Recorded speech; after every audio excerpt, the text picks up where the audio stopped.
చెప్పండి, పవన్ కళ్యాణ్ గారిని అభిమానించిన వ్యక్తిగా ఇంకెవరు కూడా బహుశా ఉండరేమో. అటువంటి వ్యక్తి మీరు ఈరోజు జనసేన పార్టీ నుంచి బయటకు రావడానికి కారణాలు ఏంటి? రాబోయే రోజుల్లో మీ రాజకీయ జీవితం ఎలా ఉండబోతుంది? గతంలో జనసేన పార్టీ కోసం పవన్ కళ్యాణ్ గారి కోసం చాలా నిబద్ధతతో విలువలతో కూడినటువంటి రాజకీయం రాజధాని ప్రాంతంలో చేశాం. మీరే చెప్పారు, ఎన్నో పోరాటాలు చేశాం, ఉద్యమాలు చేశాం, ప్రజల కోసం పవన్ కళ్యాణ్ గారి కోసం నిలబడ్డాం. ఆయన నిజస్వరూపాన్ని తెలుసుకోలేకపోయాం. కేవలం ఆయన వ్యక్తిగత ఆర్థిక ప్రయోజనాల కోసం పనిచేస్తారు కానీ ఆయన ఎక్కడ కూడా ప్రజల కోసం కానీ జనసేన పార్టీ కోసం పనిచేయరనేటువంటి విషయం మాకు స్పష్టంగా అర్థమైంది. ఆయన నా సీటుని 30 కోట్ల రూపాయలకి సుజనా చౌదరి గారికి అమ్ముకోరనే విషయాన్ని ప్రజలు చాలా స్పష్టంగా మాట్లాడుతూ ఉన్నారు.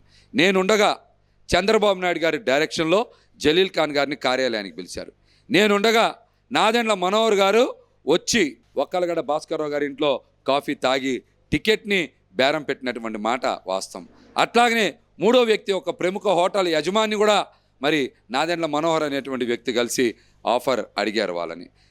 చివరికి సుజనా చౌదరి గారు పెద్ద బేరం రాకబట్టి పెద్ద సూట్ కేసులు ఇస్తారని బేరం చేసుకొని నన్ను కావాలనే పొత్తులో భాగంగా త్యాగం పేరుతో మోసం చేసినటువంటి ఆర్థిక మోసగాడు పవన్ కళ్యాణ్ నాదెండ్ల మనోహర్ అని నేనైతే స్పష్టంగా చెప్పగలను. ఇవన్నీ చెప్తున్నా. పార్టీ తరపున నేను బలంగా నిలబడ్డాన్ని యావత్ రాష్ట్రం తెలుసు. అయినా కూడా ఇంతమంది వ్యక్తుల్ని పార్టీ కార్యాలయానికి రానిచ్చారంటే దీని వెనకాల ఉన్న మోసాన్ని, కుట్రని, వాళ్ళ యొక్క డబ్బు మీద పిచ్చిని ప్రతి ఒక్కరు తెలుసుకోవాలి.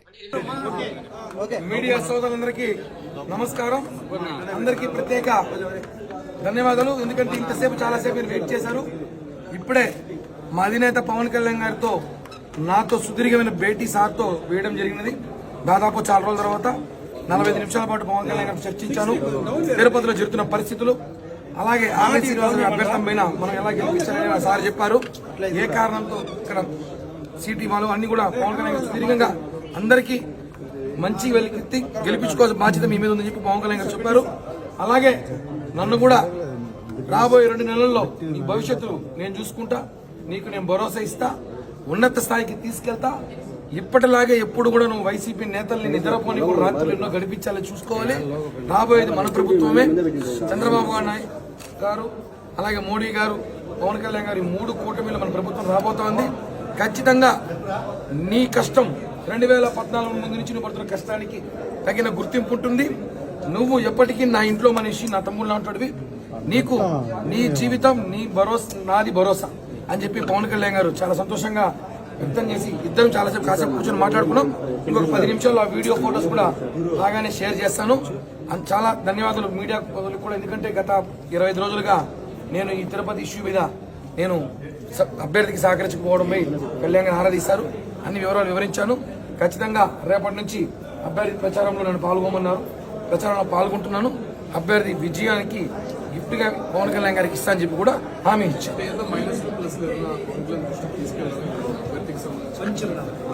పవన్ కళ్యాణ్ గారికి అన్ని డేటా ఉంది. తిరుపతిలో ఏం జరుగుతుందో ప్రతి డేటా ఆయన చేతిలో ఉంది. తిరుపతిలో ఎలా ఉంది పార్టీ పరిస్థితి, తిరుపతిలో అభ్యర్థుల పరిస్థితి ఎలా ఉంది, ప్రతి ఒక్క మనిషి అప్డేట్ పవన్ కళ్యాణ్ గారి చేతిలో ఉంది. కాబట్టి మేము చెప్పాల్సిన అవసరం లేదానికి. ప్రతి విషయం ఆయనే చెప్పాడు. అన్ని మాకన్నా ఎక్కువ అని బాగా తెలిసింది. కాబట్టి ఒకటి ఆయన చెప్పినట్టు మేమందరం కూడా పవన్ కళ్యాణ్ గారికి ఆయనకు హామీ మాకంతా ఇచ్చారు. కాబట్టి మేమందరం కూడా పవన్ కళ్యాణ్ గారి మనుషులుగా ఎప్పటిలాగే కలిసి పనిచేస్తాం. రేపటి నుంచి ఆర్ఎన్ శ్రీనివాస గారి ప్రచారంలో నేను పాల్గొంటున్నాను.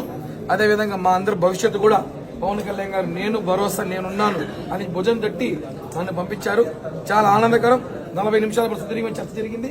మీ అందరికి కూడా చాలా ధన్యవాదాలు. జై హింద్, జై జనసేన.